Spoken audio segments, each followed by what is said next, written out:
Hey y'all. Uh-oh, what's happening here? That should be okay. I always be feeling like y'all right in my face. Like y'all do be right in my face though. Like I be having y'all too close for comfort.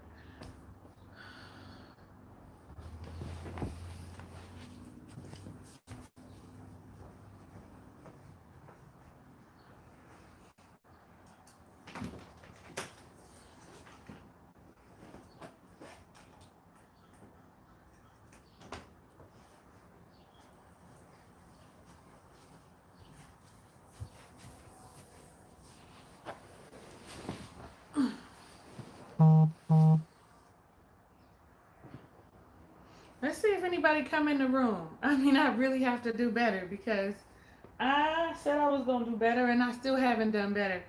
It's been 2 weeks since we last spoke. I told Dr. D last Friday that I was gonna come on live and do a happy hour last Friday, but things came up and I didn't. I mean, y'all, I ain't gonna even say I'm gonna get it together. I'm gonna just keep doing the best I can. It is Juneteenth. Happy Juneteenth. Happy Friday. What's up, Chandra? How you doing, sugar? How's life treating you? I know I see you on Instagram every now and again. I thought I'd just come in. I haven't been on live. I ain't even updated and uploaded nothing in weeks. But since I'm sitting here folding my towels and my sheets, my linens, that's the right word, I figured I'd come in and say hello. Come say hello. Find some time to multitask. Okay. Andrew, thank you. Because I didn't put on a lot of weight, okay? And it ain't happy weight, it's COVID weight. So, I'm just, I'm grateful for that. I'm about to put, I've recorded some videos, but I'm going to just tell y'all the truth. I don't know, because the way I look, I don't know if they're going up. We'll see. Do y'all fold your towels like this? Or like this? Okay, Cliff, well, thank you. I'm glad to see you. I'm glad to see you. Or like this. I just saw a post that asked that question. I'm so glad that you stopped by to say hello. So that you know that I was here. Don't feel no kind of way. I prefer fold my towels in the tri-fold. However, for space purposes, I just do the double fold. Tri-fold is, y'all can't see it. That's the tri-fold. But I do it in the double fold because of space. Like y'all care. How y'all fold y'all towels? That's how you know I don't have no nothing going on. Let me fix this. It wasn't quite as even as I'd like to. Oh, good. Look at that. You manifested me right on live, okay? First folding child. You are looking great. I love you. I love you, Chandra, with all my heart, sis. I do. I can count on you for some moral support and some uplifting. Okay. Thank you very much. And the reason I know that I put on a little weight, because I was at my mother's house. My mother had a whole bunch of clothes that she had bought for herself that, she was like, I can't fit them. See if you can fit them. They might be too big for you, considering the little bit of weight I had lost. It was probably a dress size. So she was like, well, I'll take them in for you because my mother's a seamstress. I'll take them up for you. Child, to our surprise, to much of my chagrin, they fit perfectly. Now, they cute and everything, and I'm going to rock the shit out of them, but let me see, have you been watching? I have not been watching Married at First Sight, Australia. I have not. And I want to say you say your name Chella. Because Chella Bella Blue is what it says. So I'm going to go with that. Is it good? I had asked 2 weeks ago if anybody was interested and if anybody had been watching it and if anybody was interested in me reviewing it. I have not reviewed anything since Married at First Sight. What was it? Maryland has been off. So is it any good? Is it worth it? Should I Should I go watch it and feel? Am I gonna feel like I want to? Am I gonna feel like I'm gonna wanna record and review it? Is there an audience for it? I never even went and checked to see if there was an audience for it, y'all. I'm literally. I told y'all we might as well multitask. Since I was sitting here, like I'm supposed to be working, but it's Juneteenth, and I don't feel like it. They're gonna give me the 4th of July off, so I might as well take this off and get paid for it. Y'all, don't do what I do. I did do a little work this morning. Oh, it's okay. Just very different from the American series. Oh, maybe I'll watch one. Maybe I'll watch one and see how I feel about it. Because I feel like, you know, they're a little more liberated than the Americans. I feel like they might be a tad bit more liberated than the Americans. I always have a hard time folding fitted sheets. What are your thoughts on insecure season? Listen, I was just about to say something. You know, that's how I became a Ray. Yeah, and I don't even review that anymore. And the reason I don't review it is because I don't have HBO. But my little friend, my little boo on the East Coast, I wanted to watch it, and I use his Stars app. Like when I say boo, like he my friend, like we hang out, but you know, that's it. He has a Stars app, and so I was like, let me ask him if he has the HBO app, and he actually has the AT&T TV Now app. So he does. I wish I had asked him when the season started. All that to say, Chandra, I haven't even finished the whole season. I'm still watching. I'm binge watching season 3 because I didn't see season 3. So season 3, season 4. Ask me next week because you know I don't have no kids right now, and so that's what would happen. There are a lot of couples, and we're on episode 7 and still on honeymoons. What? All of the couples are white, and there are 2 lesbian couples. Oh, okay. Well, listen, Chella, I'm not that I have anything against that. If y'all still on the honeymoon stage or phase or whatever, it's gonna be a long time before we get to the good stuff. You know, the good stuff is when they be fussing and fighting. But I thought when I saw in the previews that they had like they were all like in the same house. You know what I'm saying? Because I had seen some stuff that wasn't too, you know, I don't know. I'm drinking a bubbly sparkling water, blackberry.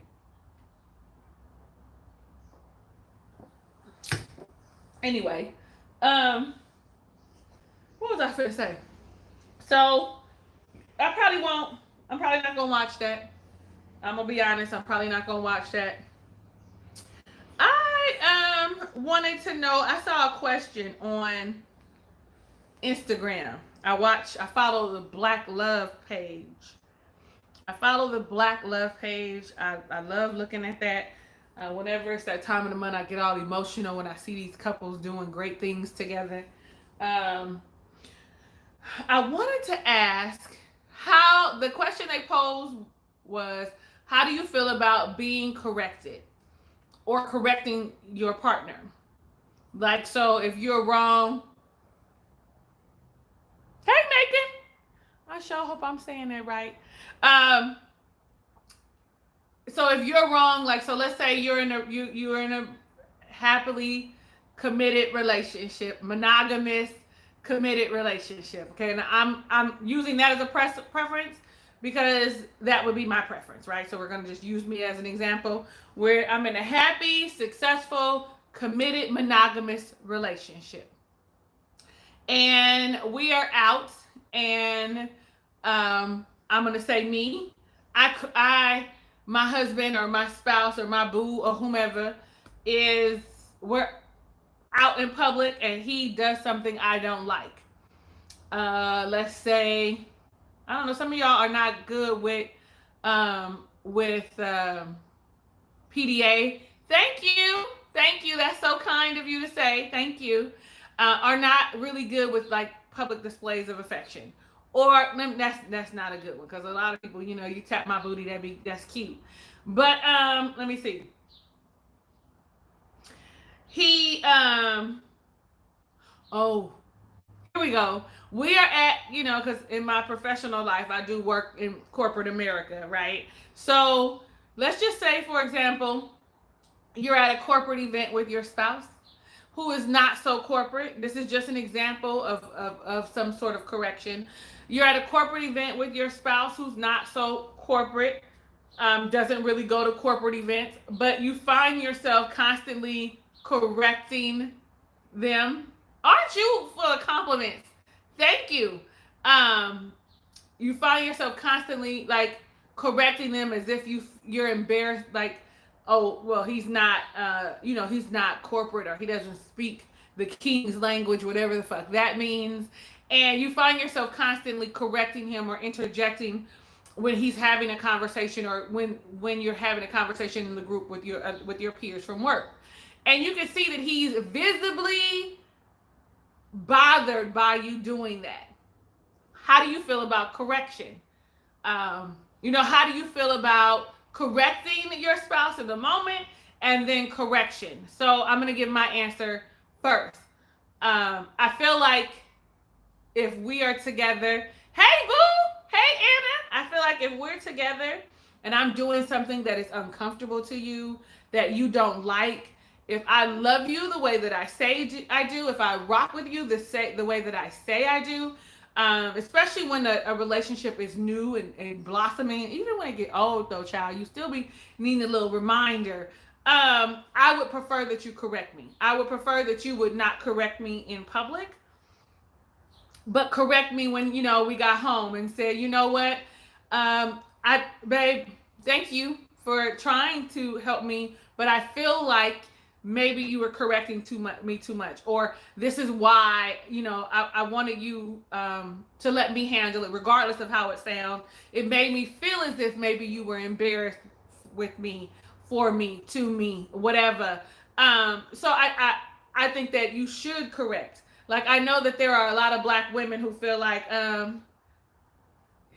don't be correcting me. Don't. You trying to embarrass me? Don't tell me what to do. If we are in a relationship and we're going to be connected and we're going to be successful and we're going to blossom and we're going to grow, we have to understand our dislikes and likes of ourselves and of our partners. It is important that we be open and vulnerable enough to express that. One of my favorite couples is one of my best friends. She comes on here sometimes, Jazzy. They have a very good way of communicating with one another that I absolutely love.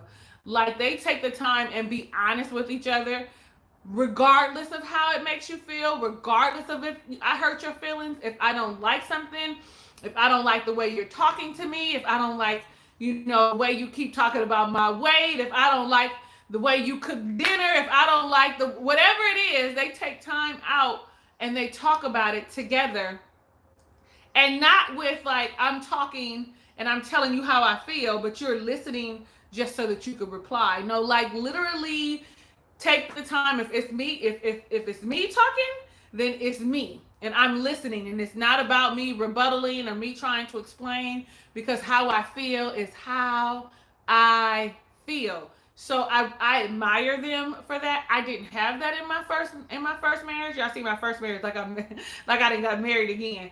But if I'm ever married or in or let me not say if ever, because I've come to realize that I do want to be in a relationship, a healthy, successful relationship, committed, monogamous relationship. And I'm gonna stop saying I don't know, because I've come to realize here recently that it is something that I do want for my life. Okay, maybe not right now in this moment, but definitely something that I see in my future. Nonetheless, it is something that I'm going to implement. I want to be able to have a conversation with my spouse and they are listening to understand me, not listening to respond or to reply, that they actually feel what I'm saying, and me vice versa. And so maybe try and set out some time for, listen, if you have a gripe, that I sit and I hear what that is. And sometimes it's hard to hear when people say, oh, well, I don't like this, or you did this. It's hard to hear how you make somebody feel how you make somebody feel. Yes. It's hard, but it takes a special relationship, and in any committed relationship, there should be a level of vulnerability, so that you can open up and you can share. I shouldn't be uncomfortable with sharing how I feel. Honey, what is y'all talking about? What you want me to explain? Wait, let me come back. Oh, what is listen to reply? I hate that statement. Well, you shouldn't. Okay, Cliff, so here's what it is. If you and I are talking and you're telling me, you're explaining something to me about how you feel, and I'm not really ingesting what you're saying, I'm just waiting for the opportunity to open up my mouth and tell you what I think and how I feel and why I feel that way, instead of really listening to your friend, your kin, your boo, whomever, right? Instead of just listening to them and really understanding what they are saying versus, well, let me explain why. You know what I'm saying? So you hurt my feelings. You called me fat. Well, let me explain why, because I didn't mean it this, instead of you hearing what I say, right? You're waiting to explain yourself or to explain what's happening. Allow me to express how I'm feeling without you feeling like you have to hurry up and respond. Like, oh, she's saying this, so let me respond. It's more of like someone who is has a more argumentative personality trait. Like, we constantly, when I say we, because I can be very argumentative, and so I'm very conscious of that. And so what we do is we want to explain why we said what we said, or what it is that brought us to that point, versus really hearing what somebody has to say about how it made us feel. I hope I did a good job explaining that. Let me come back here and see, because y'all was talking. Love me enough to tell me the truth. Yes, Anna, it's not what you say, but how you say it. Agreed. Everything should be done out of love and kindness. In loving kindness, okay? Everything should be done, especially if I value our relationship, really, period. Not even if I don't give a fuck about you, I should really be considerate of the things I'm saying and how I'm making you feel. Sometimes we intentionally hurt people. Anyway, that's another story. How they treat you when feeling hurt or angry is fundamental. As a Virgo, I think I take things too far, and I feel when I feel disrespected. Exactly. And I think that's why I brought it up, because as a Virgo, if you disrespect me, if I'm feeling disrespected, I'm going to cross the line because I'm trying to hurt you the way that you hurt me. And I really work on that, y'all. I really work on not doing that.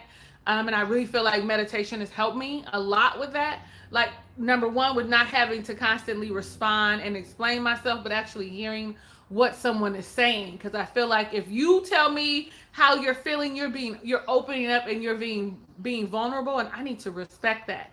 I need to respect how you're feeling and really hear what you say, acknowledge it, and see if there's something that, if you're telling me that you don't like the way I talk to you, or you don't feel like I'm affectionate, or you don't feel like, if you're telling me some things that you feel like I'm hurtful when I talk to you, you feel like I'm difficult, like I'm trying to ingest that. I'm ingesting that, because versus me, because I've been told that I'm difficult. I've been told that I can be negative. You always go to the negative.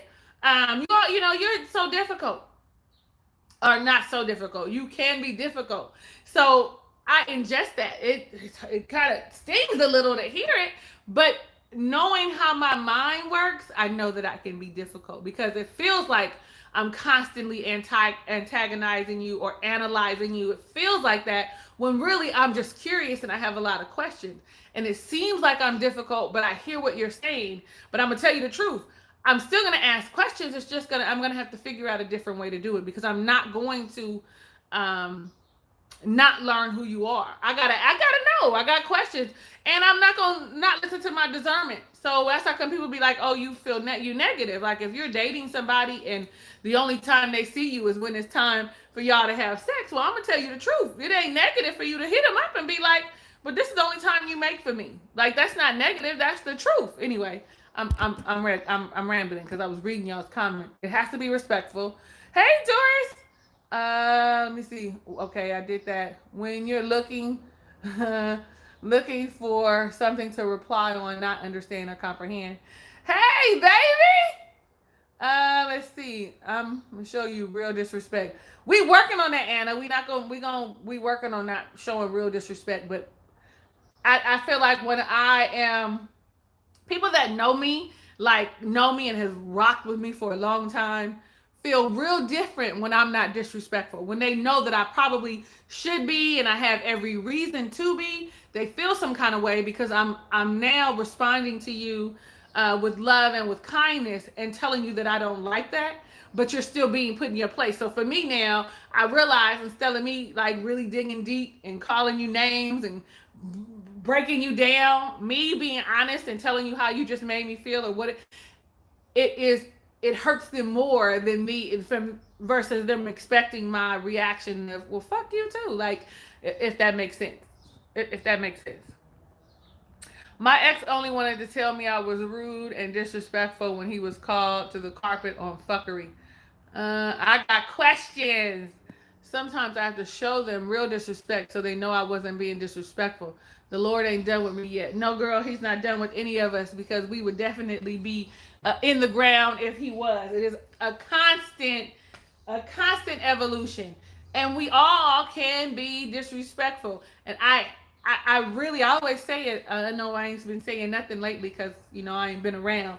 But I always say that I try to keep the beast in the cage, leave her locked in the cage with the key. Sometimes her little arm comes through because it's got the bars and shit, so her little arm comes through, but please don't release her because she's not nothing nice and nothing to be played with, and you're going to want to fight me, and we're going to have a problem once this mouth really gets to going. Let me see. So I feel like you see how I be like, in my opinion, and I feel like, oh, I need to retwist my hair. Some of these front ones, okay? Some of these front ones is looking real Afro-ish. Anyway, I feel like it's important and it's healthy in relationships that you be able to communicate the things that you don't like or provide gentle correction, loving and kind correction. Without it, your relationship doesn't grow. Without it, you don't know what a person doesn't like or dislikes or is unhappy about with you. And guess what? You never know. And one day they gone and you looking like, well, what the fuck happened? They never told you what was wrong. They never told you that they didn't like the way that you constantly corrected their grammar. They didn't like, you know what I'm saying? Because there are people like that. Like, I can be like that. And that's crazy. Anna, that's crazy. Anna, listen, Cliff. Anna's a little bit. She but it's at least she's honest about it and she's truthful about it. That's her truth. We gotta allow people to live in their truth. And eventually, eventually that might change for her or it might not. Like, I'm a 40-plus-year-old Virgo. And I still find myself checking myself. I still find myself when speaking to somebody, when my notifications go off, y'all, can y'all see that? Oh, aren't you cute? Y'all coming through with the compliments today. I'm sure gonna take that though, because I haven't been feeling beautiful or so damn fine. And ain't nobody been in love with me in a long ass time. So thank you. I'm grateful. I'm gonna receive all of that today. You can love on me as a beautiful Black woman on this Juneteenth Friday. Okay, let's see. Virgo things, I just cussed somebody out because as a Black man, he should know about the school to prison pipeline or redlining. Not everybody knows, okay? Not everybody knows, Anna, and you cannot be upset with somebody because they don't have the same knowledge or access to the same knowledge or willing to learn the things that you do. You know what I'm saying? A lot of people are ignorant to a lot of things, and you can't be cursing nobody out, especially a Black man, okay? Okay, let's just talk about that. You need to be loving him into understanding and directing him into the way to have access to this information. How does he look it up? What book should he read? What internet site should he go to? What you don't see? I don't see who. Who don't you see, Chandra? Did I miss somebody? Who don't you see? And then as y'all walk into the room, even if you don't say nothing, do me a favor and click the thumbs up. I tell y'all all the time, those that like to watch and not say anything, it's fine with me. Fine with me. Just make sure that you are hitting the thumbs up button before you exit the building. Oh, you don't see it. Y'all, do you understand how I think there's a delay? So sometimes I'd be like, what are they talking about? Okay. And there's no like freezing or anything either, right? If they out here procreating certain things they need to know, absolutely. And we all need to be full of knowledge. But you know, like I know, it is the information that you're speaking of, recidivism, redlining, all of that is not readily available to you, right? It is not like common knowledge. To be honest, I'm sure that there are a lot of people that Black people that don't know a lot about their history or how they became and why we're in the situation that they're just learning about this stuff. So you can't be mad at them. You can't be mad, but you could definitely, especially if it's a Black man, a Black woman, a Black family, especially if it's all of that, please understand that we need to love them into that greatness and into that knowledge. Like I love all you Black people. I mean, I love people, but I love my Black people. And I want to see you guys win. I want to see you flourish. I want to see us win. I want to see us flourish because I am 82% African by way of Louisiana and Texas. Okay. Don't knock no one down without lifting them up. I got them all the books I had. Okay, good. As long as you are giving them the information so that they can go, or showing them how to get the information for themselves and make an informed decision for themselves, I'm all for it. Let me see. In order to lead, you must be knowledgeable. Don't just be fine with ignorance. Absolutely. Thank you. You love my hair this way. Let me see. I adore you. Oh, thank you. I do. I really do. And I think a lot of my respect for Black men comes from, I got a daddy. I got a brother. I got 2 sons. I'm raising Black men. I want a woman to be able to deposit into them the way I do. I want a Black woman. You hear me? You hear what I'm saying? I want a Black woman to be able to uplift them and encourage them and tell them how great they are and how successful they can be, to be able to pick up where I left off. You know what I mean? I know it's not their responsibility, but a Black man still requires all of this encouragement, all this love, and all this support. I mean, we needed as Black women, and so here we go. Black men don't always provide that to us as Black women, so as Black women, we get it from one another. So I just really, and I'm teaching my sons though to learn to deposit into Black women. My son this morning, the oldest one, sent me a message and told me that I was valuable and that I was loved, and he appreciated me, and I deserve someone who is going to see the sun and the moon rise and set with me and be concerned for me. Like, he gave me this whole little speech, and he said, but I'm going to pack them down. I said, what is pack? What does that mean? And he was like, I'm going to beat them up. I said, well, why, son? If they want that, if they love me in the way that you want them to love me and the way I want them to love me, why would you do that? And he was like, you ain't nobody worthy. My son is crazy. But I'm teaching them the importance of uplifting us as well. I think we don't, as Black women, don't hear that enough because we're strong, and resilient. We've been the backbone for a long time, and so we don't get it enough. But I definitely deposit it into my children. I want them to have a woman that knows how to continue to deposit, especially when things are going, astray, awry. They're not feeling their best. I want my sons to be able to go home to their wives, to their families, and be loved on, be able to be vulnerable and speak their truth, whatever that is, and know that she's depositing something good, that they don't have to call their mama and be like, Ma, I had a bad day, and this is what's happening, and I got to do it. Not that I'm not going to always do it. I just want them to know that there's somebody else. I'm raising up a great generation. These two men I got in my household are going to be something phenomenal. You can best believe that, okay? Even if it's only in my eyes, okay? They are going to contribute to the greatness in their lives. I'm rambling, y'all. Okay, where we are? About to slide up in your DMs, girl. You know what?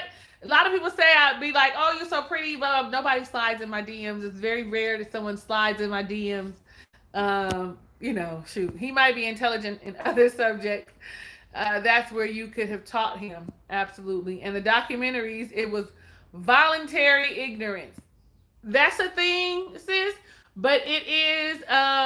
In 2020, he wanted to say he don't see color. But maybe he's trying to be color brave. My job this morning wanted to talk about systematic racism and injustices and stuff because it was Juneteenth. My little group. I'm the only black person in my group. And you can put a period behind that. The one and only black person in my group. And we watched Melody Hobbs's TED Talk on colorblind versus being color brave. It was really good. I was glad that they had the conversation. I almost had to read somebody today. One of my peers was like, they asked, "Do you know what today is?" And so in unison, me and one of my Latino brothers was like, Juneteenth. Then the manager came back and was like, "Do you guys know what it means?" Listen, another peer said, "It's when black people did something or other." I know you fucking lying. That was what I said in my head. I'm glad I was on mute because it might have came out of my mouth. But instead, guess what I said? Well, let me help you. And I broke down to him what Juneteenth was, and probably enlightened a few other people on my on my Zoom call or my Microsoft Teams meeting this morning. And I don't know where I was going with that. It was something that somebody said. Let me see if it's still here. Oh, he said he don't see color. The fact of the matter is, some people don't see color. I can't be mad at him because he don't see color. That's because he has not been racially profiled. He's overlooking the shit. Like, people who have not experienced it or have not had the hard conversations about it are blind to it and ignorant to it. But I don't want to go there, Anna. I don't want to go there. Anna, go live on your channel. Y'all, is y'all following Anna's antics, honey? Because she is Anna, honey. Anna's going to take us in. She always want to take us in. We must be knowledgeable of things that impact us. Indeed. I love it. Oh, hey, Jazzy. She said, I'm in the ads, but I was wondering, because when I be watching lives, I be wondering, do mine do that? Is there some lives first? Is there some ads first? Is there? I love black men. Like you said, I have a black father, 2 black brothers, and raising a young prince. Absolutely, sis. Love it. Honestly, I'm so grateful to have 2 little girls. I'm not woman enough to raise boys. Is that what you think? Because I think it takes a lot of women to raise another woman. You know what I mean? Think about that, though. I mean, okay. I'm not discounting me and the strength that it takes, because I always say God gave me these 2 boys because I'm resilient, because I'm strong, because I'm going to embody some values, ethics, and morals. I'm going to show them and express the importance of putting the black woman in her rightful place as queen, as goddess, and loving her and supporting her. I know that that's why God gave me these boys. I also know that God didn't want me to have another mini-me. Okay, I think it takes a lot for a woman to raise a daughter. We raise them in our images. They become us. And so if we don't know our flaws, right? If we don't know what's wrong with us, we're going to give them to our children, our daughters, and particularly as a woman. If, for example, the saying, raise your daughters and love your sons. My household growing up is a prime example of that. Yes, my mother loves me, but she raised me. Like, I was independent at 14, going to get me a job at fucking Chuck E. Cheese with my brother. I don't ever remember him holding a job a day in his life. Like, what? I mean, now he's very successful. Okay, he ended up going to live with my dad. But he never held a job in high school. You raise your daughters and love your sons. And sometimes I see it in here, like, and in that respect, that's why it's important to have the father in the household, because with boys, we are loving them and we will fucking enable them if we're not careful. I even check myself now, like, you're enabling him. You need to let him do this, make this decision for himself. Like, and so let me back up to my point at being raising daughters are hard because of the simple fact that you're raising a black girl, a black daughter to become a black woman. What we raise them as is strong black women that are resilient, right? That we get through everything, but we don't teach them really how to be vulnerable. We don't teach. Let me not say we. Let me not put a whole blanket statement on it. We don't. Some of us don't teach how to be vulnerable, how to open up, that your mental health is important. Putting yourself first is important. Self-care is the best care. Like, you can't be nothing for nobody if you're not taking care of yourself. We don't learn that that it's okay to let people help us.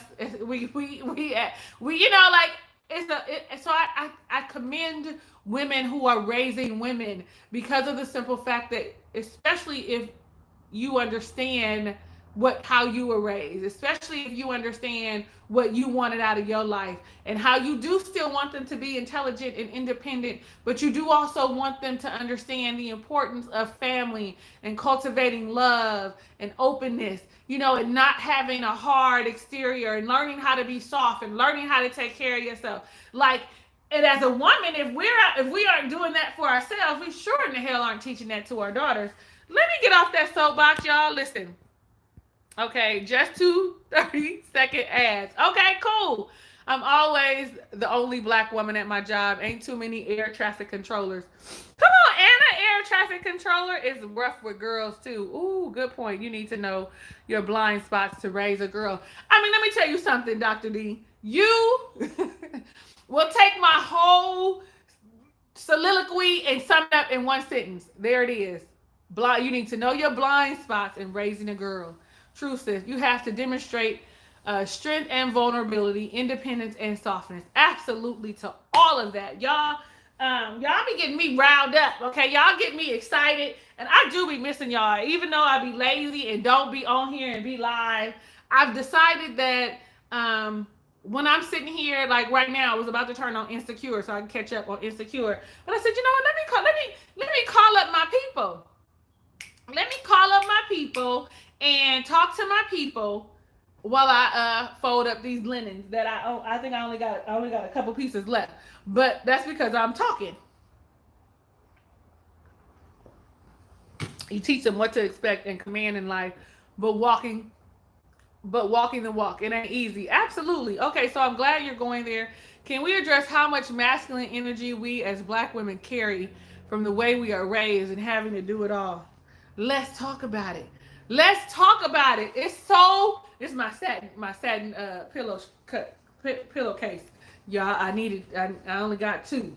I need to order me some more from Amazon. Yes, ma'am. Let us talk about that. What y'all say? Let me see. Love this message. Raising black boys will only bring out the best in a black woman. Absolutely, just like us black men raising our black girls into women. It'll only strengthen us all. Come on. I really wish your name wasn't MMF so I could say your name. Because me saying MMF is like, I don't know. Is that like, are you a fighter? Like an MMF fighter? Like, that's what I think of. It's a blessing and a curse because I'm quick to leave. My credit is good. I don't need to be anywhere and no. And this is exactly what Chandra wants to talk about. I mean, I watched this.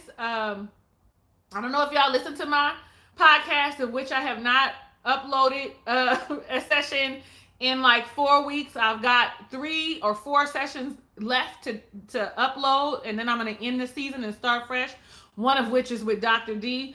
But the reason I haven't was because of all the civil unrest and stuff, and what we were talking about I didn't feel like fell in line or was appropriate and didn't want to go. And anyway, it don't even matter.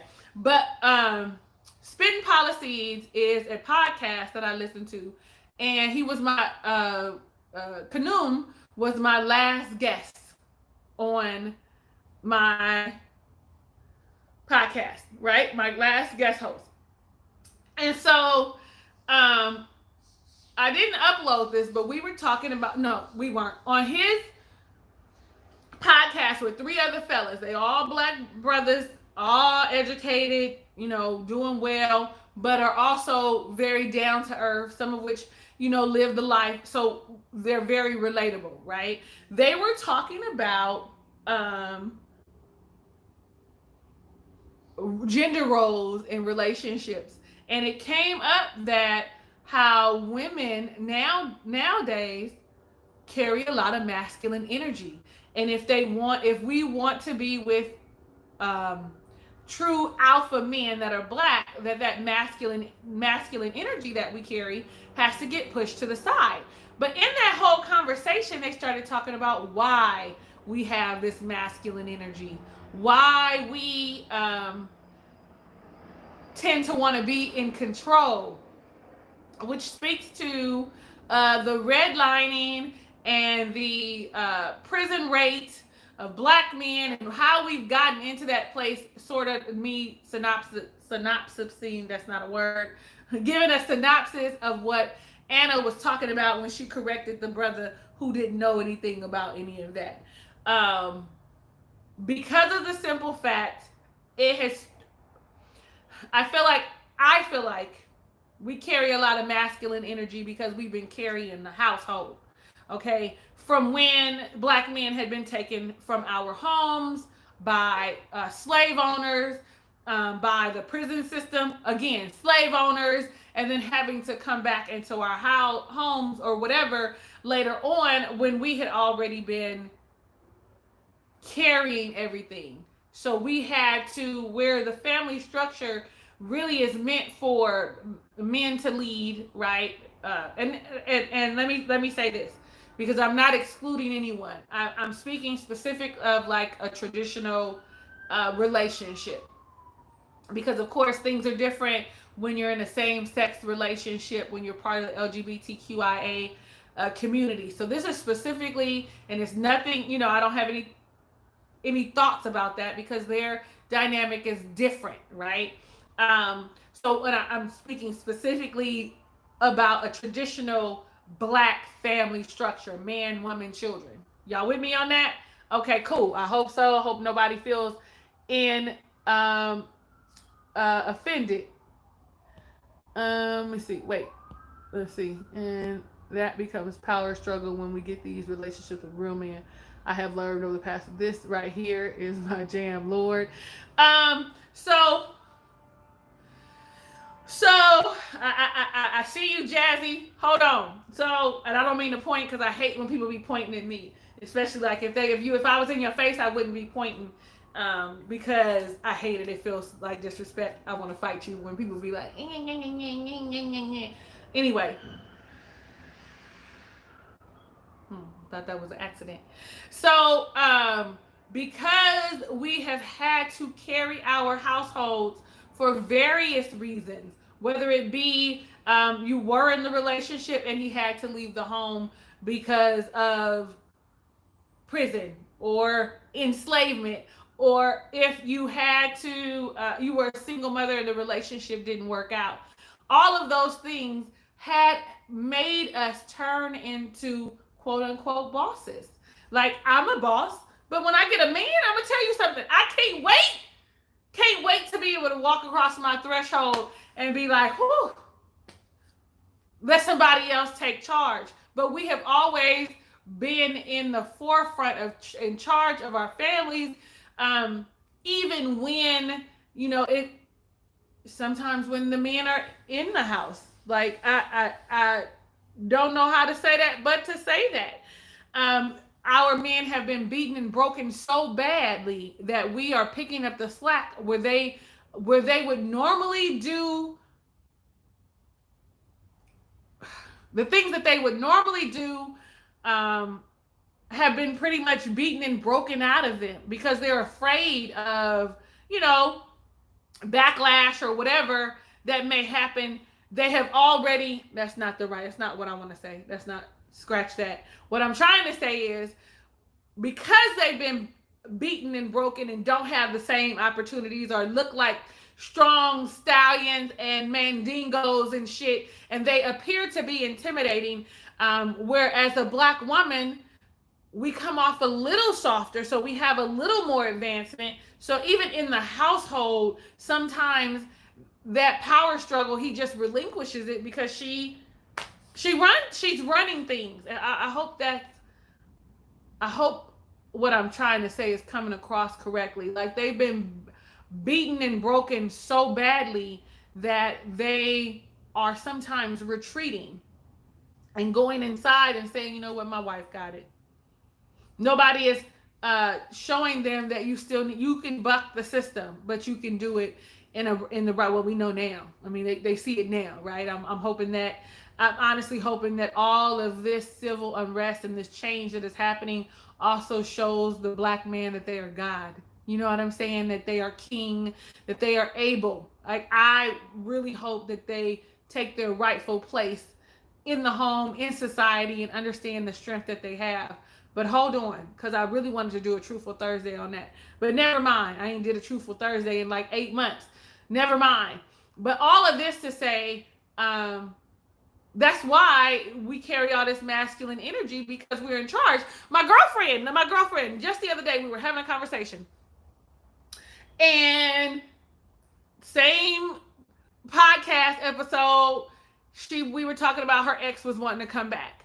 And so the conversation went like this. She said, he asked, are you busy? What you doing this weekend? She said, nothing. He said to her, well, that was me saying I wanted to take you out, or can we hang out? And she was like, no, that's not. That was you asking me what you wanted, what I was doing, not that you wanted to hang out.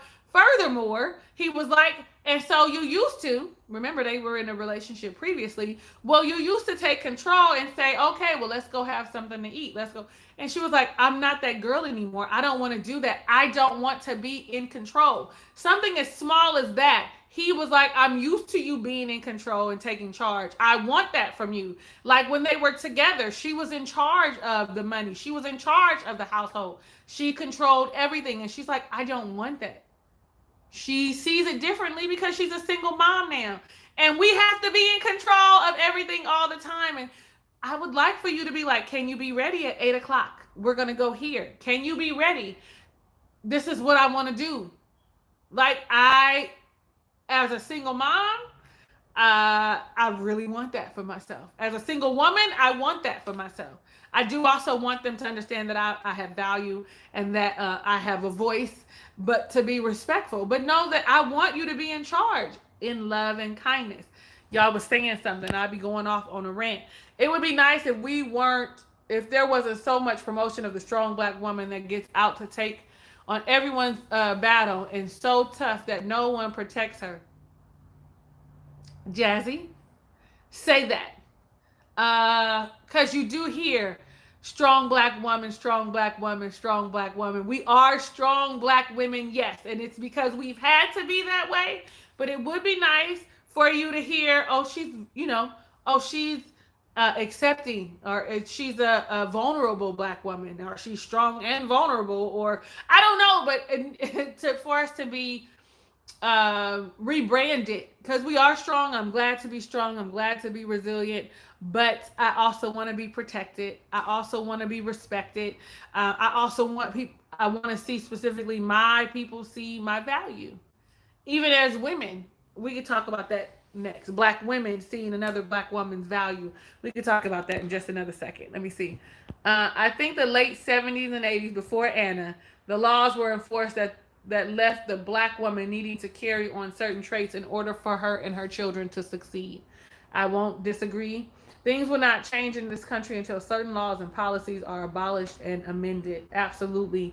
Those behaviors are hard to unlearn, and it was a crushing blow to me to realize that I had been exhibiting all these things that I had been a part of the problem and I've been working on me. High five. I'm going to snap right there because that's part of the solution. It starts with us. We want change. We want to see change. Change always starts with us. What is it that Mahatma Gandhi said? Be the change that you want to see. Is that right? My parents were married for 35 years. When my dad passed, but my mom still had to run everything. She is mom and dad. She just turned 70 and still won't sit down and be catered to. It's a thing that we carry. It's a thing that we carry. Oh, my back, y'all. I always said when dating, certain things I do when I'm single are out of obligation. I do not ever want to feel or be in your place. I want my black man to know he is my black man, period. All right, girl.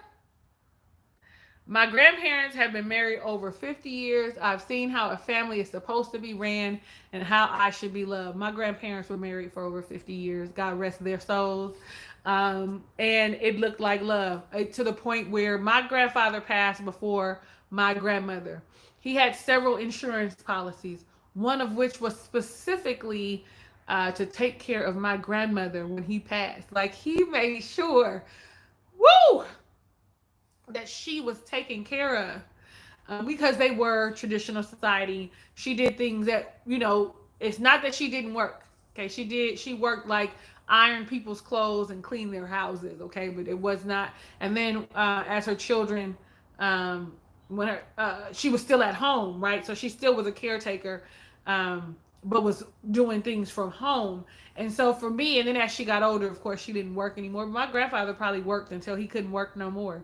And for me, he provided for her till the day she died. And for me, that was huge, y'all.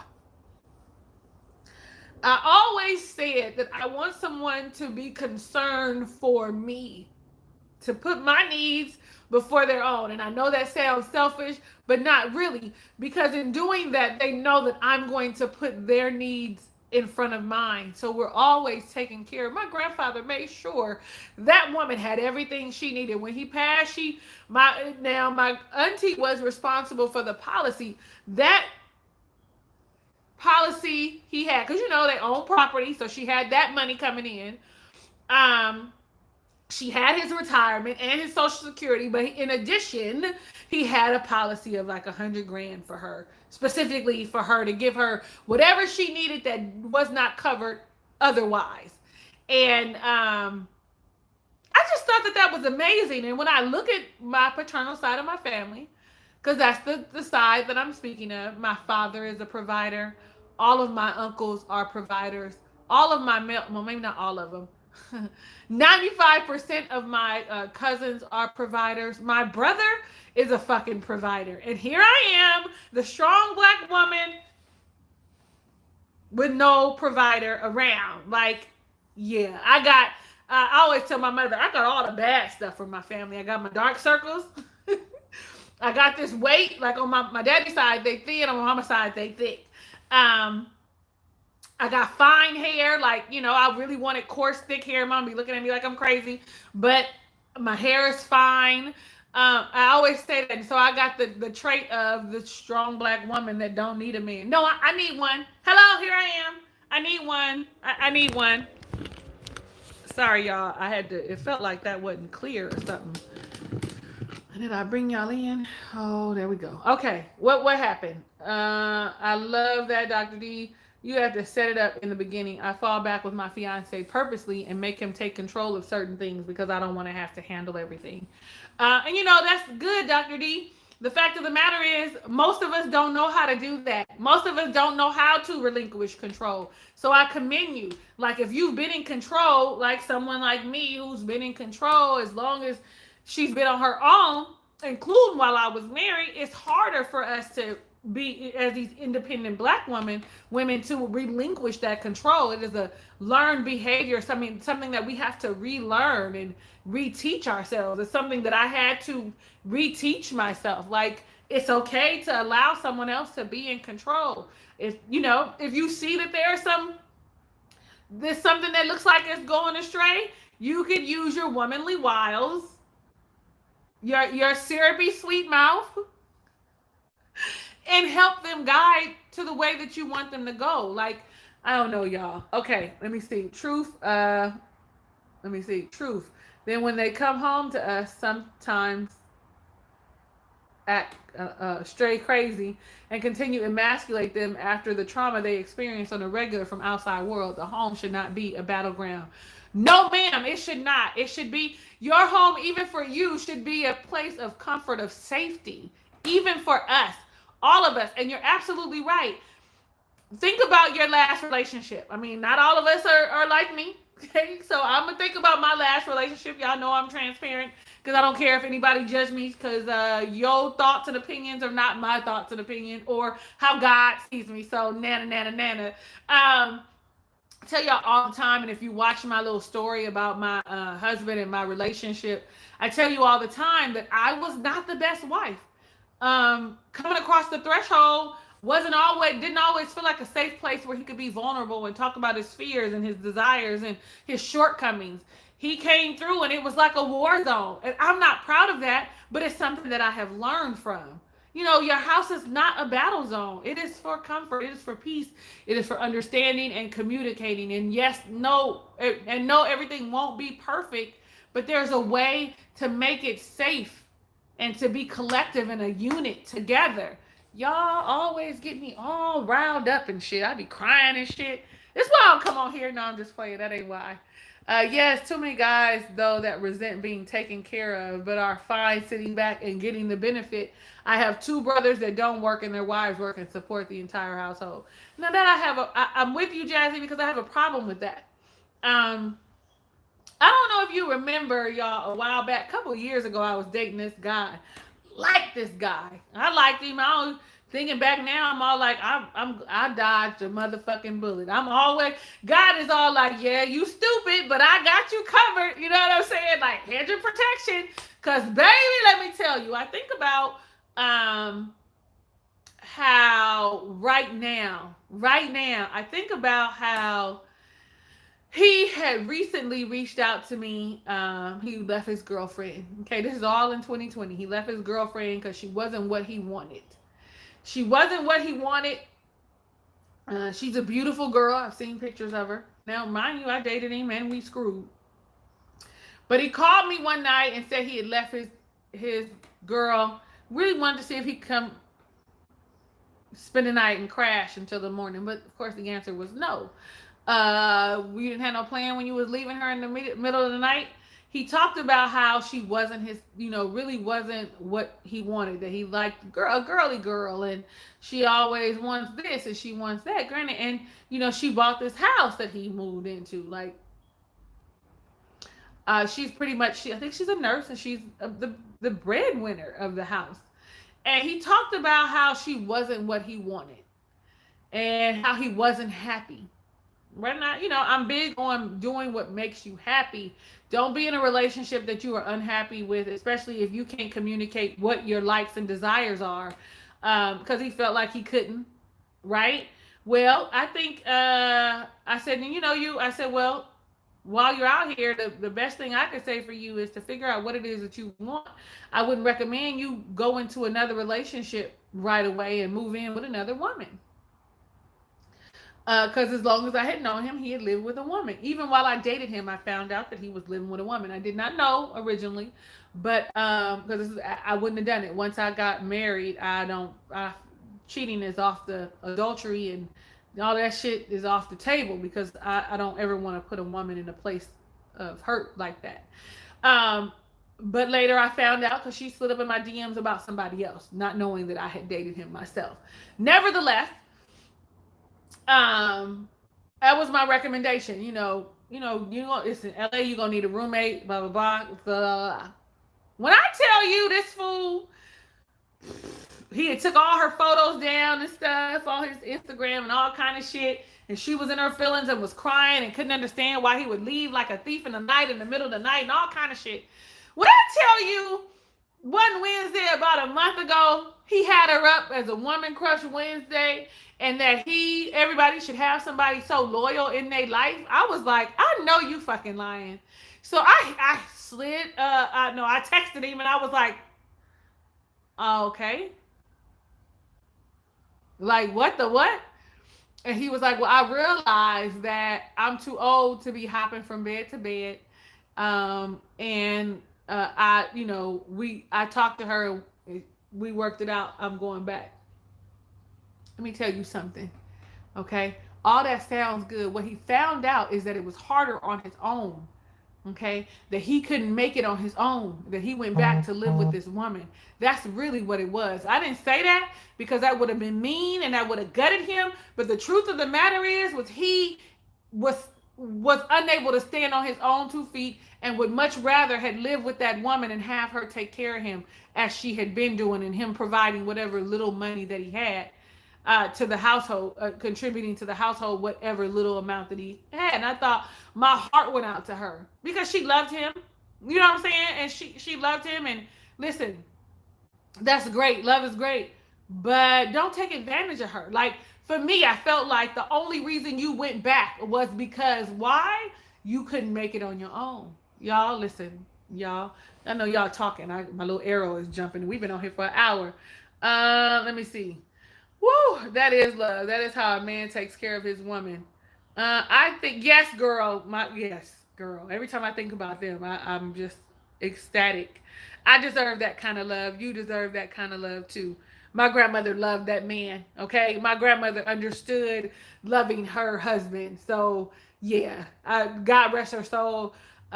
She died before I got married to my first husband, because of the simple fact that if she was living, I probably would have learned a lot of lessons from her. Anyway, I miss my grandmothers with an S. I miss them dearly. They both, my one grandmother on my maternal grandmother is the epitome of a strong, black, resilient, independent, single woman. Okay, my grandmother on my father's side is the epitome of a strong black woman who has a strong black man, and that is a family excellent unit. You know what I'm saying? Like, I know what both sides look like. Y'all, let me get back into the center of things. Let me see. I think it's so interesting how the generations vary and how they conduct their business. Like, my grandma doesn't know how much their house costs because he bought it outright. Come on, granddad. Not selfish, just protection of family. That is how my man takes care of me. Praise God. Amen, Dr. D. We all ain't able. But y'all, when I sit down finally and tell y'all that I got a man, when I start saying Talisa's got a man at home, y'all know that Tamia song. When I start singing that, y'all better understand that he probably gonna check a whole lot of boxes that we talking about. And I'm not looking for boxes, but I'm really looking for somebody to be concerned about me, to love me, to laugh with me. He out there. It's not too much. Y'all, it's hitting the like button as you come in or as you go out. Let me see. My grandpa always made sure we have what we want and need. She gets her allowance once a week. He deposits her money into a separate account, and it's just beautiful. It's hard to fall back when you don't trust the person to catch you or do the duty correctly. Miss Eve. That's a mouthful, but that is so the truth. And in saying that, we have to be mindful of the mates that we're choosing. We can't just jump into relationships with people we don't know. And I'm speaking from a place of my own anxiety. Like, we really need to know what we want out of the relationship before we get in it. And if they can meet those things, we really need to know those people. Because if we don't trust them, y'all probably talked about all this all in the damn comments already. If we don't trust them, then that relationship is gonna fail anyway. So we have to be mindful of the mate. Though they're choosing us, we have to be mindful of us saying, okay, I'm with that. Let's see. It's a process. You definitely have to leave your comfort zone of control and learn how to drive the car from the shotgun seat. It's a thing. You also have to choose the right man to submit to. Not all of the ninjas are worthy of being followed. And there's that. He better call Tyrone. He looking for a place to stay. LOL, not a relationship. Right, Jazzy? Right, Jazzy. And my heart went out. Like, if I had known her, like, if I wasn't, you know what I'm saying? Like, he's now a friend. Like, you know what I'm saying?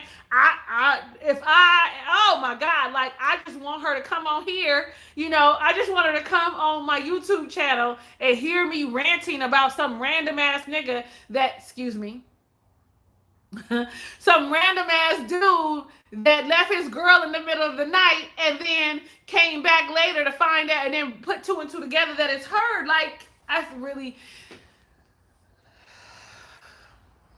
I am a black woman, but I am a woman first. You know, I love the black community, but I am a black woman in that community. And so for black women, I do want to see us thrive and be in the right kind of relationships and be loved and not used or mistreated or settled for. Like she probably don't think she's settling. I'm gonna tell y'all, that nigga had a King Kong dick. I keep saying that word, but he had a King Kong dick, and I think that that's the thing that got her mesmerized. It wasn't that great either. Like, you could have a big old penis and not know what to do with it, but nevertheless, that's a criteria for a lot of black women. He needs to have a big black penis. Do we know what to do with it? Because I'll take an average size.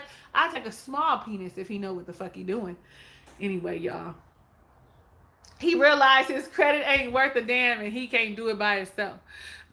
Yeah, absolutely. Absolutely. Didn't want to stand on his own. Jesus, fuckboy energy. Absolutely. And he really thought that I was going to be with that. Because, let me also say, the day before he had put her up. So that Tuesday, he had texted me and asked me if I wanted some company.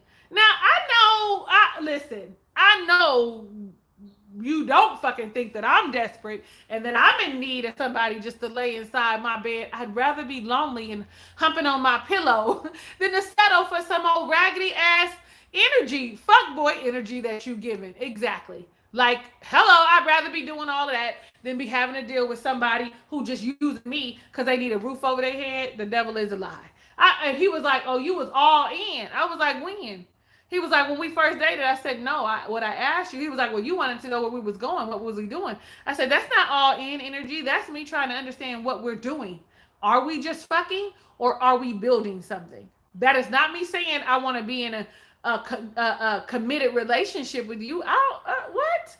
I don't know enough about you. I shouldn't have gave you none of this goodness and mercy I got. Okay. Anyway, y'all, let me keep it moving. Speak says broken angels love leaving one relationship and running to the next. Yes, you do deserve it and we'll get it. Thank you, Jazzy. So do you. It's hilarious. We get into arguments and my husband's first words are, don't go calling your pop, baby. Yes. Miss Eve, I said King Kong. That's what I mean. King Kong. I probably could have, if I would have like measured it, it probably was like 9 inches long and like 7 inches in girth, in width, like King Kong. Like King Kong ain't got nothing on me. Like it was when I was working for Amazon part-time while I was working and trying to get my house and all of that stuff. I used to tell Malik, double tap. Malik used to be like, what? Double tap. Because I used to be like, I didn't get excited because I don't want nothing messing up my insides. Anyway. Okay. Wait a minute. Why do a lot of black women think when another black woman is giving her a warning or like advice, she's jealous or hating or not always receptive to that info? It was great to her. Listen, what was great to her? Because, I've been talking for a long time. Add the rest of this, what it was for me, y'all, because I'll be seeing this stuff after the fact. Maybe he just thinks you're the one that got away. Girl, please. Hey, Zaire. Soul Vlogmas 2017. I love you, Anna. So let's talk about that, Anna, real quick. Let's talk about mercy, but like you said, has to come with additional assets. It does. And honestly, I feel like this woman that he's with has a lot going for her. And he is a great guy. Don't get me wrong. You know what I'm saying? He does make you feel special. He does have great qualities, but he wasn't good for me. Okay. As you can see, we know why. My son once told me that part of the reason that I'm not in a relationship is because I hold these dudes to a standard that I require them to do something with themselves. Oh yeah, okay, Cliff? Thank you, babe. Yep, yay, Vlogmas. I remember that. No wonder T looked so tired. It was never so. It was the D. It was a combination of the both of them. It was the combination of the both. So, and it wasn't like, also, his big dick energy was not like go all night. It was like it's over. And I think, honestly, I feel like sometimes the bigger it is, the quicker they come. Anyway, y'all. Standards are required. Yes, they are. Anna, what did you say a second ago? Why do a lot of black women think when another black woman is giving her a warning or like advice, she's jealous or hating? You know, that's the thing. And that's what I was talking about when I said about black women supporting and depositing in other black women. A lot of men don't know how to do that. That's not part of their language that they speak. And it's important that we do that. And what I realized, like I have a cousin that says she don't have no girlfriend. Like she don't have no black girlfriends. And every time she says that, it breaks my heart. Because she was like, black women are catty and they this and they that. I said, they're not. Because they're not all of them. And we all have flaws. Like some people might think that she's pretentious. Uppity, snotty, snobby, whatever. You know what I'm saying? They might feel that way about her. But when you have genuine friendships with black women, it does something about you. It says something about you. It says something about what you're getting deposited in your spirit. Because these black women can understand you. They know they can relate. They know where you're coming from. So I don't know what that energy is. It's a competitive energy. It's a spiteful energy. I don't know what it is. I don't know why it is that black women feel like we have to compete with one another. I'm not one of them black women. I'm going to just keep it a man. Y'all need a friend that's going to uplift you, encourage you, and support you. I don't give a damn if I'm over here gaining 500 pounds. You call me and you telling me, girl, I lost 10 pounds. I'm going to say, girl, congratulations, because it's hard for me. What you do? How you do it? I'm excited for your accomplishments. I'm excited from you. If you have a proven fact of something that worked for you, for instance, I have a girlfriend who has a friend. Y'all know I'm a lifestyle coach. So I have a girlfriend who has a friend. And she has masculine energy, okay? She has big dick energy for a woman. And she's about to have this baby. And so what I said to my friend is, hey, you know what? Hook her up with me. Send her my way. She can get a consultation, a free discovery call with me. And we could talk so she could benefit from lifestyle coaching. She kind of didn't laugh, but kind of did, and kind of like brushed it off. And my whole thing is, I've been married. I know what not to do. I know how to help somebody get to the place that they want to go to. So you've never been married. You're bitter as fuck. And I just don't I love her. I love her with all my heart. But sometimes it's that whole energy of you can't tell nobody nothing. You know what I'm saying? That's my point. My point is the energy that they're giving is, well, what do you know? Well, I know just as much as you do. That's like somebody telling you, I'm gonna offer a class for something. I'm gonna do this and I'm gonna offer a class. And then they turn around and say, oh, I'm gonna offer one too. Or you're a coach, and they say, well, I could go be a coach and I could be one for free. What are you competing with me for? Because my response is, oh, you should be a coach. And it's free, go do it. So that you can drop your knowledge on somebody else. Everybody has something somebody needs to hear. Your voice should be heard. I'm not gonna stop you and think that you're copying me. I'm gonna encourage you. Maybe we'll be able to collaborate on some stuff. I don't understand it. Oh, let me see. Maybe he just thinks, oh, we got that. We went through that. We went there. Hold on. What? Not the 1 minute man. Oh, hell no. Listen, Linda, listen. I will continue to be myself before I deal with any fuckboy energy. I am only accepting positive energy. Absolutely. I need somebody to match my energy. I need somebody to want to see me at my best like I want to see them. And that's in all my relationships. Friendships, kinships, intimate relationships, whatever ship we're on. This ship that we're on together, I don't know what we would call it. I would say it's a friendship. But I only want people that want to deposit. And listen, I'm also going to say this. I'm not far removed from correction.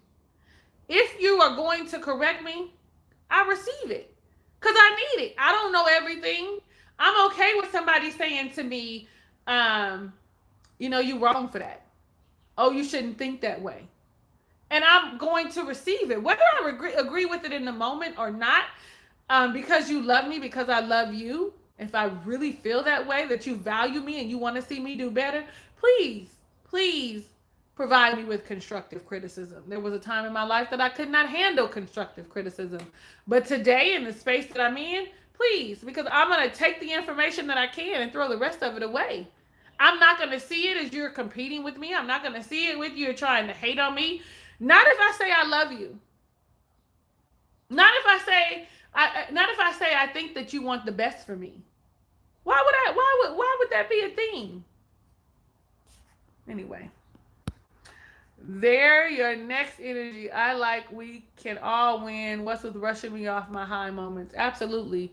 I don't understand that rivalry energy either. Mine is bigger than yours mentality. Girl, listen. And then in my mind, y'all, I'm so Virgo.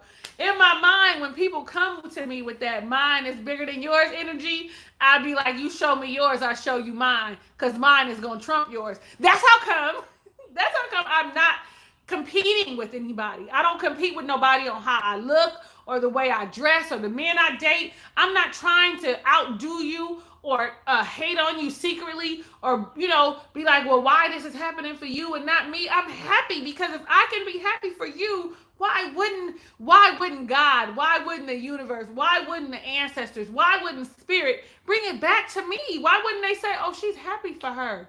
She deserves it too. Why is that not a thing? Y'all, listen, I commend every woman that knows how to appreciate, how to uplift, how to encourage and support another woman, okay?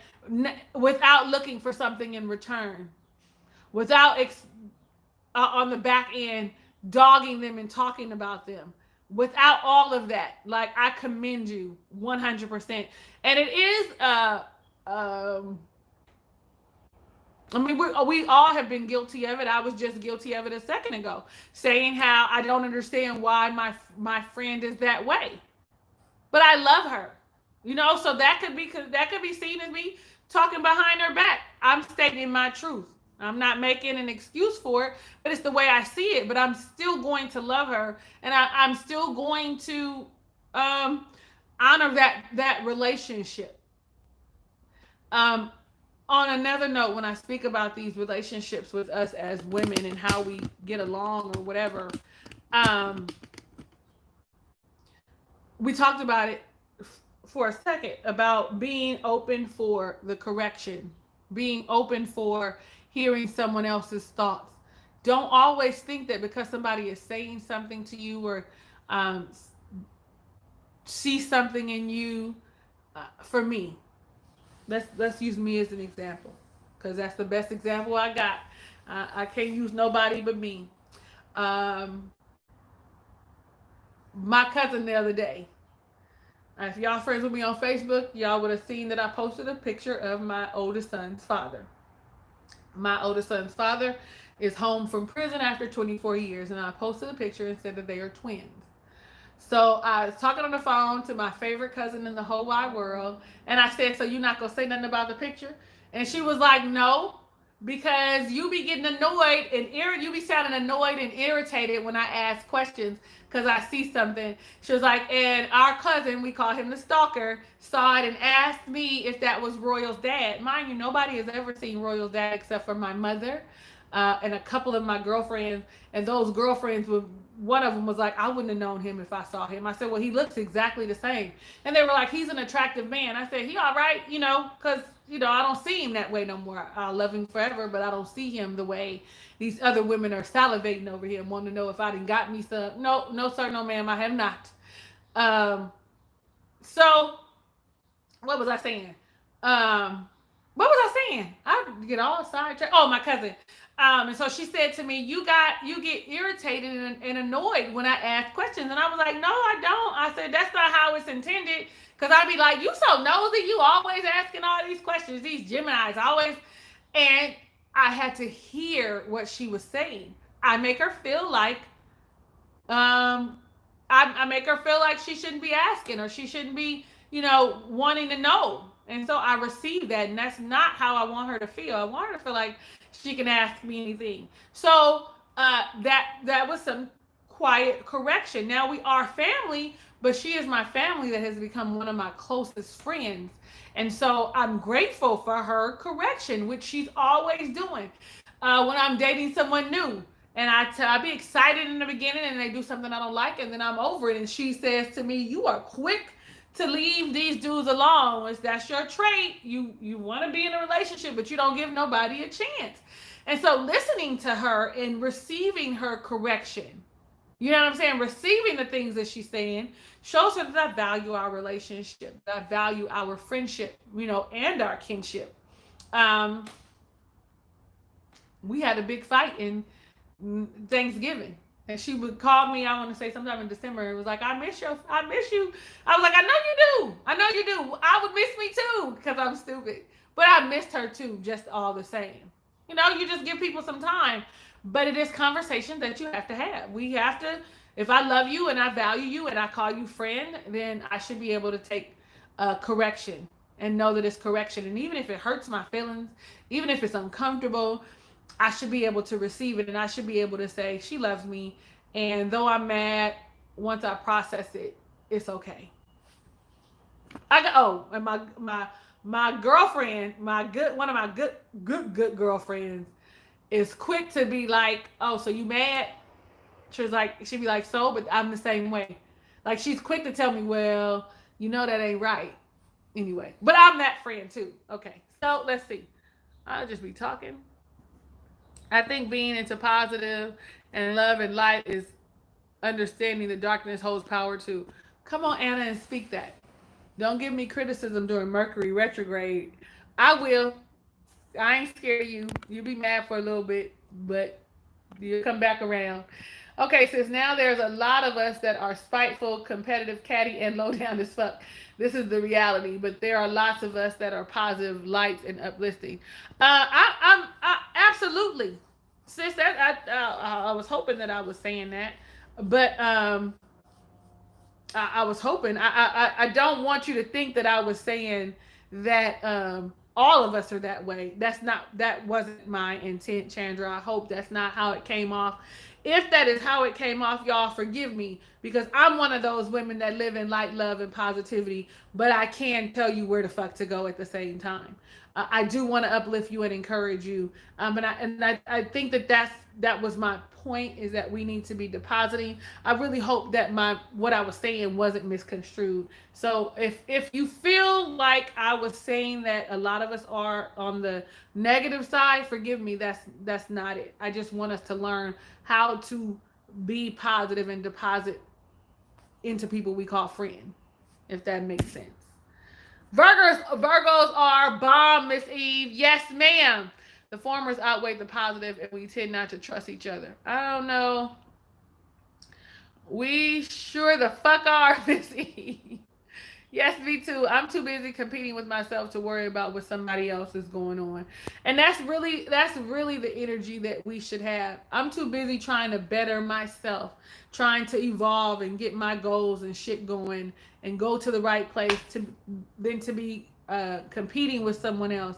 I'm too busy trying to lose weight, trying to make my hair grow, have my skin glow, get my business off the ground, have a flourishing, successful, healthy, committed, monogamous relationship with a man. Like, all of these things that I don't have time to worry about what someone else is doing. I'm just really wanting you to be in a good place, like I'm in a good place, because I love you and I really want to see you do well. I really want to see you, like, I'm thinking about my friendships right now, and I'm thinking about how none of us are married. I'm trying to think of one. I got one friend that's married. The rest of us are single, or in my case, widowed. But I want us all to be happy and healthy, successful relationships. I want that. I want that for my friends so bad. Like, I want them to experience love, unconditional love, where someone puts them first. Like, I want that for everybody. You know what I'm saying? Anybody attached to me, I want that for them. And I don't want them to block it by being bitter and upset or mean or not able to receive something that looks different than what you normally go for. Let me see. Girl, he got out. I hope he does right by Royal. He's grown. He needs that relationship. He does. He does. My Virgo self thinks if you listen to my story, eventually you'll get the story. Give me time to process it. I'm done yet. It takes some time to peel these layers. Yes, ma'am. I did accept your correction. I just didn't. I just decided. See, the difference between what you're saying, Cliff, is I can receive what you're saying, but not agree with you. Like I said, I'm going to accept what I want and get rid of the rest. If I felt like the man had gay energy, I can say that I felt like he had gay energy. Now, if he's not gay, then he's not gay. But that's still me saying I receive it. I don't have to agree with you in order for you to give me correction. LOL that. How about that? What are everyone's quarantine goals? Y'all answering Miss Eve? I got a bunch of them. I'll come back to it. We would be farther along as people if it was actually more uplifting than not. So I understood you. Okay. Oh, Molly on Insecure must be a Virgo. Her cutoff game with dude is hella strong. I haven't seen season 4, so I can't answer that yet. I took your correction about not telling YouTubers what they do. I enjoy, but also saying what was wrong. I went to them and apologized and lead with love from then on. Okay, Cliff.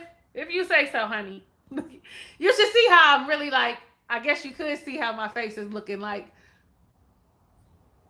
I do be sensitive to, though, because when my friends launch businesses and projects, I'm supporting and sharing when I do things. It's crickets. Hashtag need new friends. Bitch, listen, I support you, Anna. And I know what you mean. Part of the Virgo trait is to be loyal and to be faithful.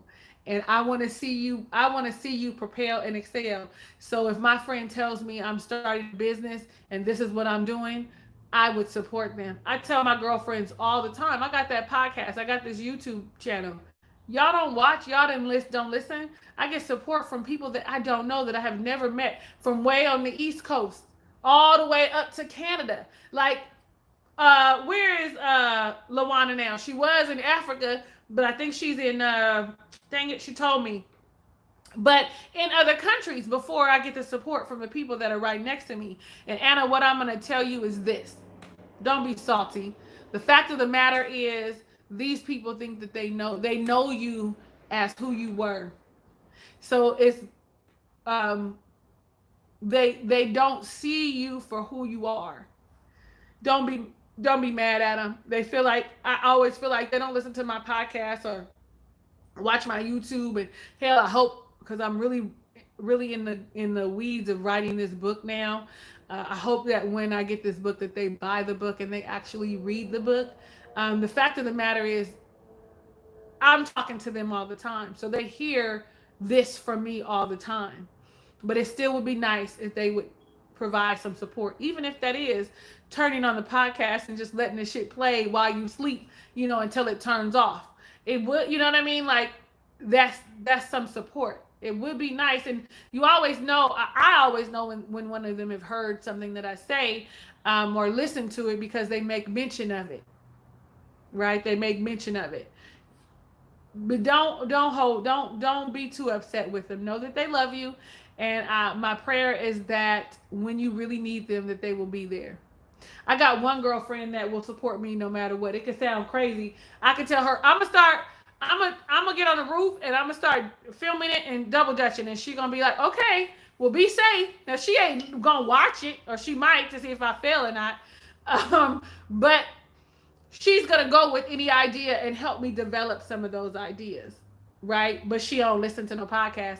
Matter of fact, I could call her right now. Where's my other phone? It's in the room. And ask her, what episode of my podcast have you heard? Let's go. Let's see. It's hard out here for relationships. Well, let's change our way of thinking, because it doesn't have to be. I really feel like what we say is what we get.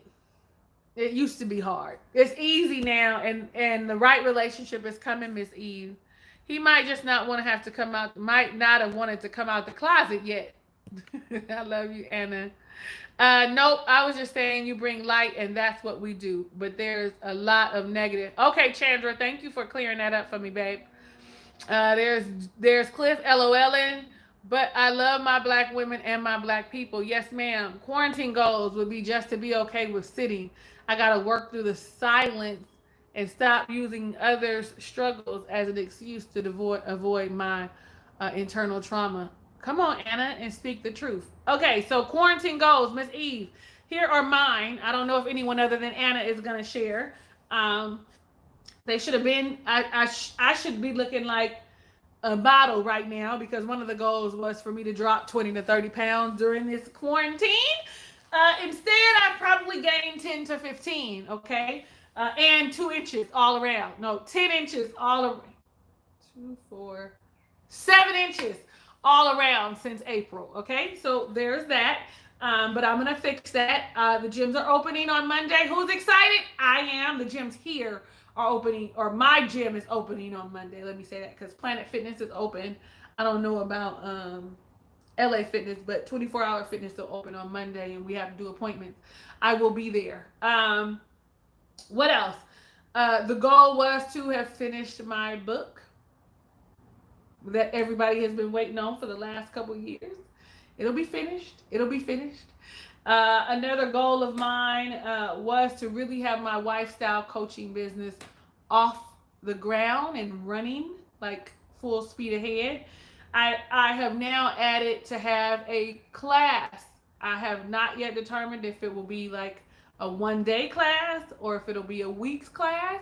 I'm working on that. But it would be an online Zoom class that we would have. So those are a couple things that I wanted to do. Another goal was to like clean out my closet and my drawers. Have that been done? No. To reorganize my laundry room. Has that been done? No. Talisa, what have you done? Man, I wanted to be more consistent in my podcast and on my YouTube channel. Has that been done? Y'all, I really cracked me up. I started off really great. And I'm going to tell you this. I have not hit really any of these things that I said I would do. Quarantine, we're still on quarantine or isolation to some extent, like things are open or whatever, but you know, you still got social distancing. I'm still working from home. So I feel like, I don't feel like I failed. I just feel like, okay, so I need to refocus.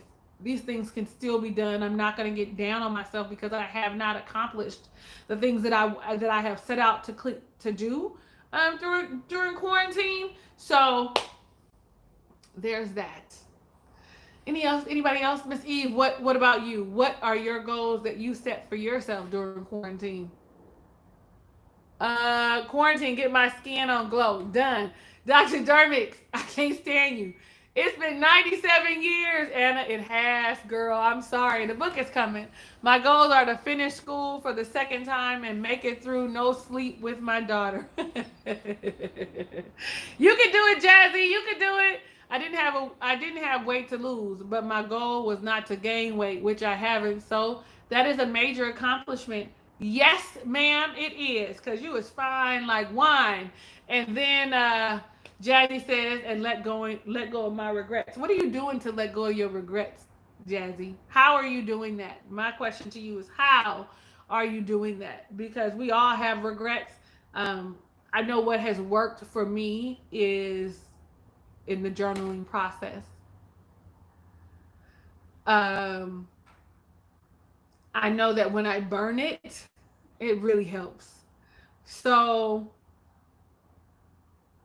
what are you doing to help get rid of your regrets? And understand that really your regrets or the things that you are regretting are really just lessons learned. So it's a mind shift again from thinking of them as regrets to learning experiences, because how phenomenal you are today may not have happened without the things that were stumbling blocks or caused, some pause or some rethinking, so maybe just a mind shift. Maybe you saying that in your mind every day or to yourself in the mirror might help. Goal to clean out my closet. I failed miserably. Y'all, if I showed y'all my closet, you would say, Talisa, you are a hoarder. And I would have to say, yes, ma'am, I am. And my mama just gave me 6 outfits. My sister by love, my soon-to-be sister by love, I think she gave me like 2 pair of pants, a romper, a jumpsuit, and a long little like snakeskin dress. I bought some shit from Fashion a Figure, which I'm going to be putting up a video on. I'm actually doing a swimsuit haul.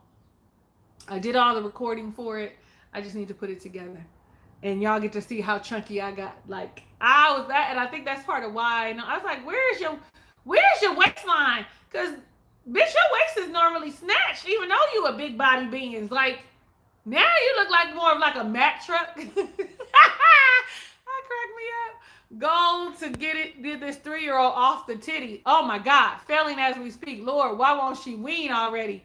Girl, the titty is good. The milk is good. I bet you that baby is super, super, super, super smart, and her immune system is exceptional. Okay, them titty babies be something. I got Kingston off that titty though. Quick. Let's see. My instinct said run, change jobs, and I didn't. Okay, well. It's not too late to change jobs when you get the opportunity, right? And I know a little bit of your story, but listen, I promise you, in the end, you'll look back and you'll be able to say, this is why this happened, or this is why that happened, and I'm glad that it did. I've been on here with y'all for 1 hour and 36 damn minutes. Y'all got it for us to make it to 2 hours? She says it tastes like bananas.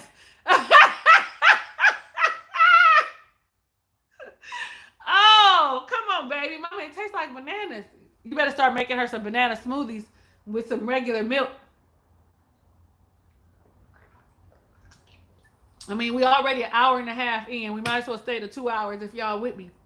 If y'all not, if we ran out of things to talk about, and I still ain't finished folding all my sheets. I only got 1 set of sheets left. I want y'all to know that these sheets, I put them on the couch 2 nights ago, because I was gonna sit in here and eat my dinner and watch How to Get Away with Murder, because it's on Netflix now, and I didn't catch it on when it was on regular TV. Oh, I'm doing this wrong. And so I was gonna sit here and watch that and fold clothes and eat, because I got a new stove, y'all. I got a new stove. As a matter of fact, I got a dog. No, it's not a little dog. She a big dog. She is a black, beautiful black cane corso, and I wanted to call her Beauty. Royal, it's really Royal's dog. Okay, it's really Royal's dog, but Royal ain't gonna be here. He gone for 2 weeks. So me and Fury, her name is Fury, we're bonding. Oh no, I like dogs. Oh, I like dogs. I just don't want to. I don't want to take care of them. I don't want to have to walk them and feed them and pick up dog shit. I just want them to listen. And honestly, me and Fury, we're doing well. She knows I'm the head bitch in charge, so we good.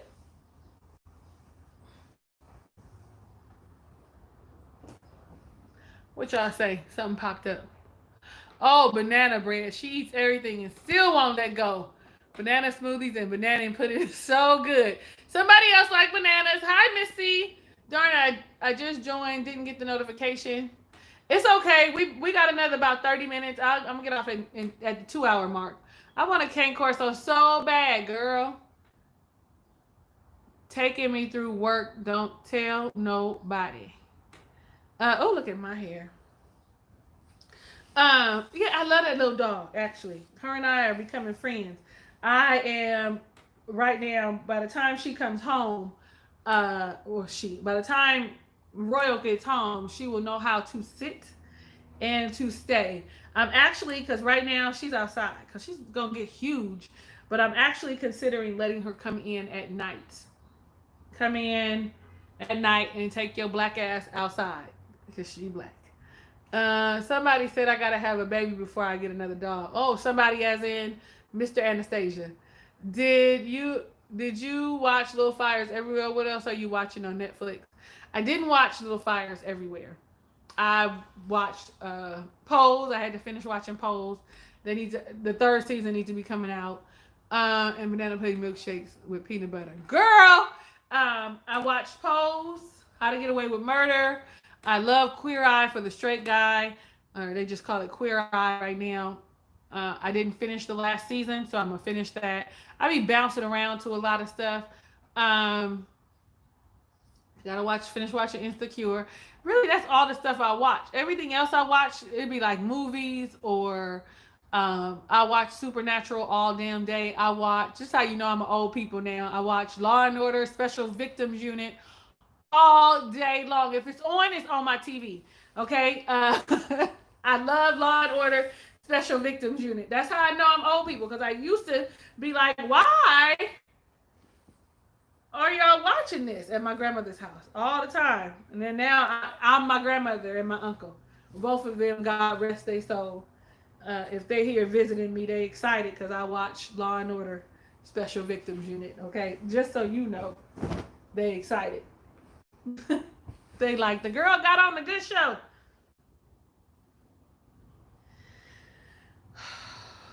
Okay, so I had said that Kingston and Royal, they've been Royal gone, Kingston gone too, gone. They've been gone. Look at this little, what is going on?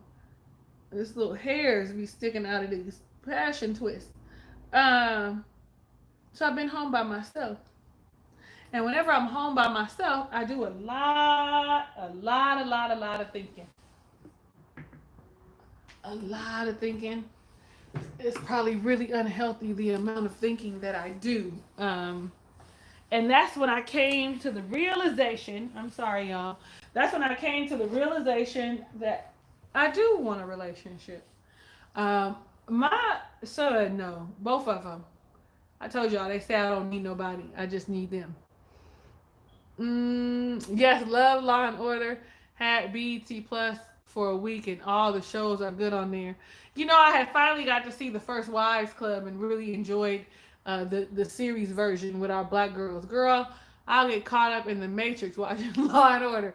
I've seen all Ozark. I'm an Ozark fan. I watched all of Ozark. What else y'all watching? I want a relationship too, girl. Girl, yeah, we are going to manifest ourselves one. Oh, let's talk about it. Is Anna still here? Is Anna still here? Anna, are you there? And are you listening? Are you watching? I'm trying to think. Anna, are you okay? There you go. Are you okay? Are you okay? Anna, where is she at? Because I was just talking about manifestation, and we're gonna manifest the things that we want.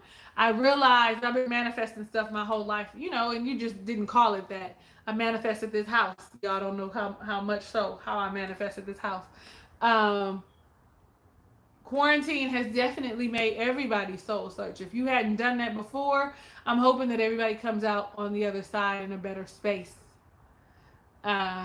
Loving themselves a lot more, understanding themselves a lot more, or not. Like, we should have been growing, but if that's not what you could do, if all you could do was hold on to your sanity while you were here and you still doing that, I commend you. You know, a lot of people say people should come out with business ideas and this and that and the third. But honestly, if you just come out okay with your mind intact, you winning.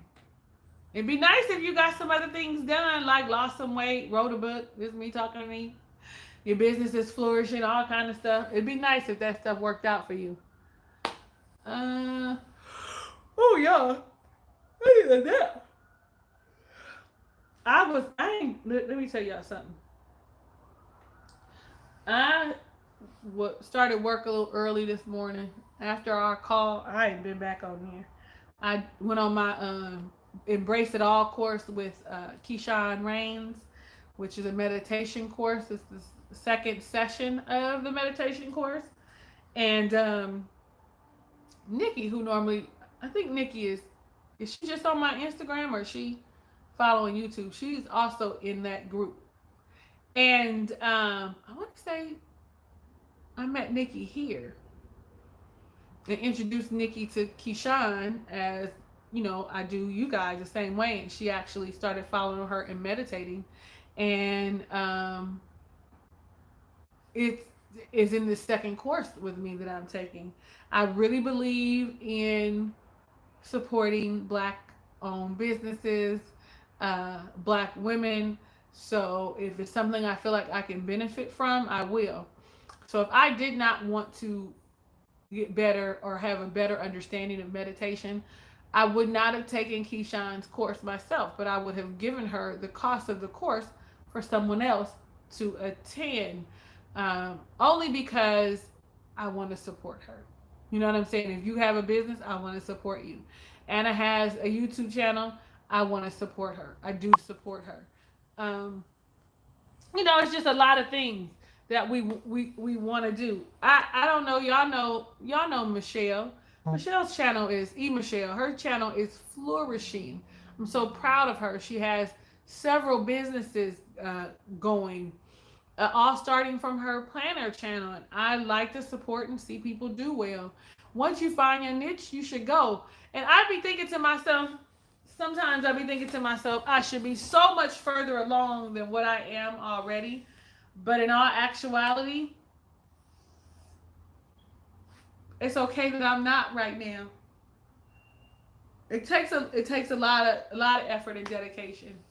And like Miss Eve said, I've been doing soul searching, but I always soul search. Y'all know that I'm probably the most self-evaluating, self-soul searching, trying to understand me better person there is. Like, anyway, look, I had to scoot back. Hold on, y'all. I'm bringing you closer because I needed to sit. I needed to sit back on the couch, but I also need to scroll through these, and I'm on my phone. Let's see.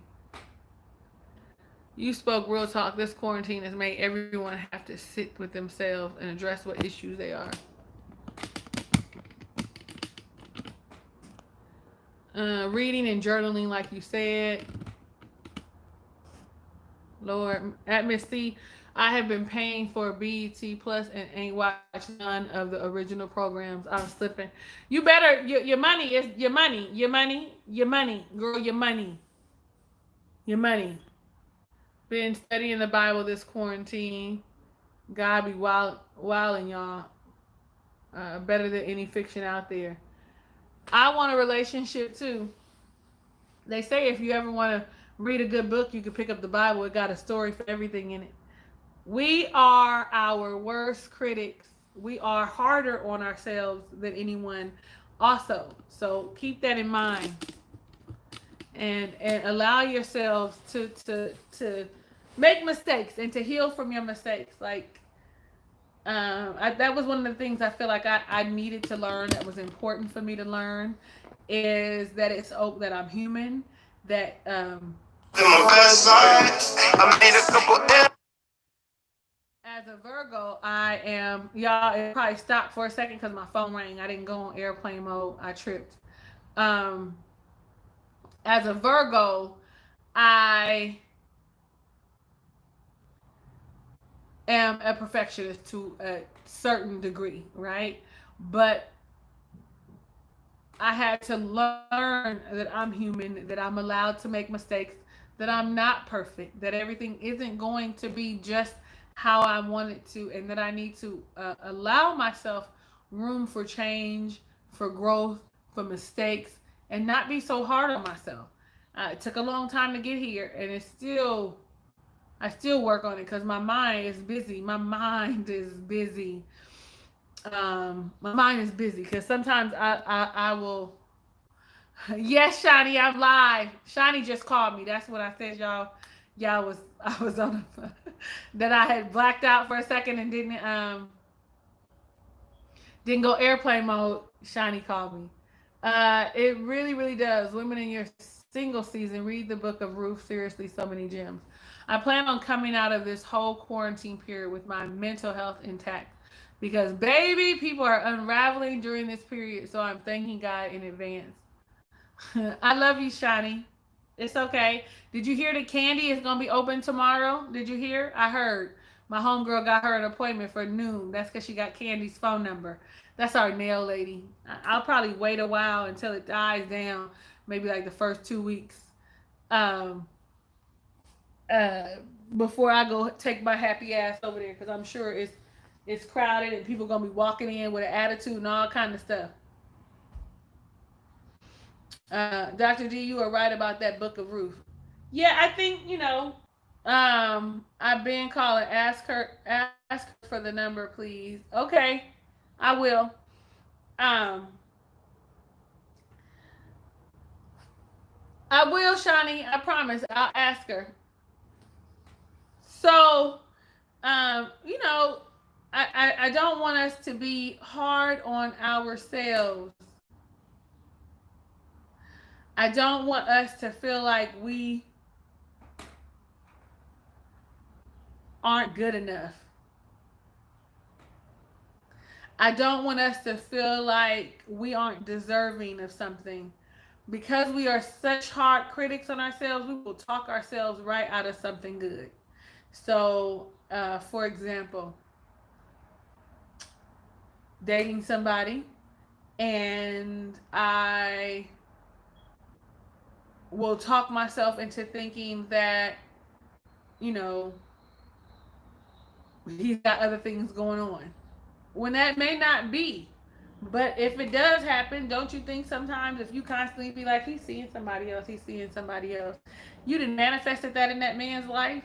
Or, you know what, he's not that into me, he just want me for sex. Do you think that doesn't affect your words? Do have power. There is power in the things that you say.